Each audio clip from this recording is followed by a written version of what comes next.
આજે ઉત્પત્તિ એકાદશી નિમિત્તે મારી માટે હું બટેટાની સૂકી ભાજી બનાવું છું। એકદમ સિમ્પલ। આ બટેટા સમારી લીધા છે, આ મરચાં છે, પછી આ બટેટું રાખ્યું છે લોટ બાંધવા માટે રાજગરો રાખ્યું, અને આ સાબુદાણા છે। એકથી પહેલાં તેલ ગરમ થઈ ગયું છે, એમાં આપણે થોડું એવું જીરું એડ કરી દઈશું। ઓછા તેલમાં જ બનાવશું। ત્યારબાદ મરચાં એડ કરીશું,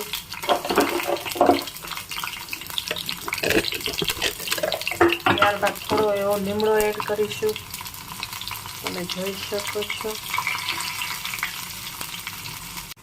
શકો છો, આપણા મરચાં સતળાઈ ગયા છે। ત્યારબાદ આપણે બટેટા એડ કરીશું અને સાબુદાણા એડ કરીશું। તમે જોઈ શકો છો। ત્યારબાદ ખાંડ એડ કરીશું અને મીઠું એડ કરીશું। આમાં તમે બીના પણ ભૂકો એડ કરી શકો છો, મરી પાવડર પણ હું સિમ્પલ રીતના બનાવું છું એકદમ। બધું મેં જોઈ શકો છો, સાબુદાણા બટેટાની ખીચડી છે રેડી।